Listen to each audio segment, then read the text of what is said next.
Hello and a warm welcome back to Bloomy Slopes Gardens. It's been a gloriously sunny start to April here and the bees are hard at work. Today I'm sharing what I'm planting in my garden this month, along with a valuable lesson in companion planting. It might save you some time and some heartache. First things first then, a little confession. You see, I was a little too hasty with some of my companion planting for the broad beans in the raised beds here. I had a few onions and garlic that had gone to seed on hand, and I simply popped them in next to the broad beans without doing my homework properly. In my little patch here, the beans and potatoes are friendly neighbours, happy to share space and enjoy consistent conditions. In fact, the beans are marvellous helpers, wonderful nitrogen fixers for the soil. But the onions and garlic, well, they're a bit of a smelly pair who would readily disrupt and greedily consume the resources that other plants need. As you see, the onions and garlic appear to be doing rather splendidly. I was doing some research to see what other vegetables I could plant in my raised beds when I learned, or rather relearned, about the fascinating topic of allelopathic compounds. These are biochemicals produced by one organism, often a plant, that can influence the growth and survival of other organisms. But no matter. Today we're putting things right. I'm digging them out and they're going into their own little corner of the raised beds where they can do their own thing without upsetting the neighbours. So that's a little lesson learned.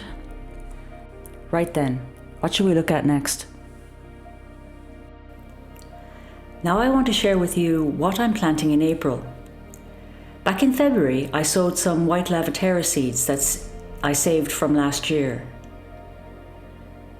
Beautiful white bell-shaped flowers that were a surprise hit. Those ones were annuals.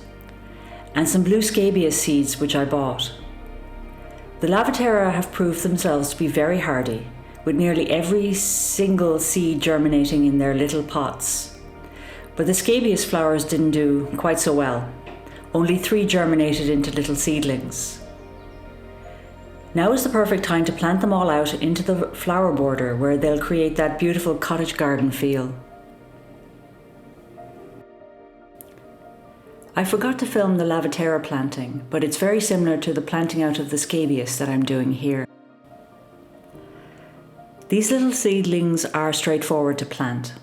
Dig a hole about the size of the pot and remember to tease out the roots ever so gently before placing them in the hole and then tuck them in. This encourages the roots to spread out in their new location.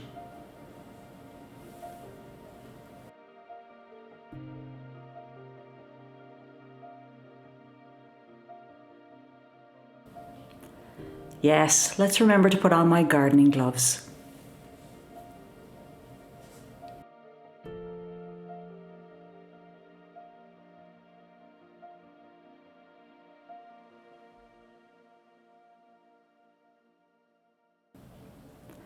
I also added a couple of new poppies to the flower border as well, one of which is commonly known as the fried egg flower, and I'm looking forward to seeing what they look like when they come out.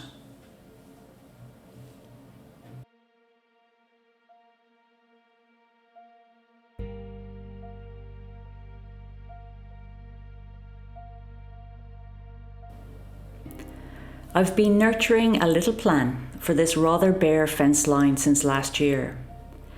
I went shopping and I bought 2 new Clematis to cover it. One is an evergreen Clematis called Winter Beauty with deliciously scented little white flowers which come out in early spring when there isn't a lot else around for the bees. And the other is deciduous with magnificent purple blooms which take center stage later in the year called Jackmani purpurea.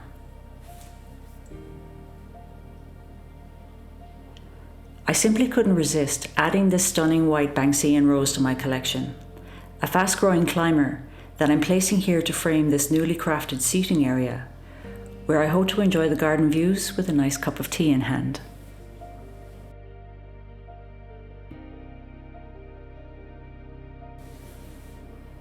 Well, that's it from Blooming Slopes Gardens for this week.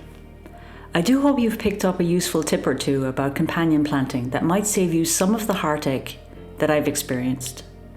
It's these little lessons, often learned along the way, that makes gardening such a humbling and rewarding journey. And as I'm looking out at all we've planted today, I can't help but feel that wonderful sense of anticipation.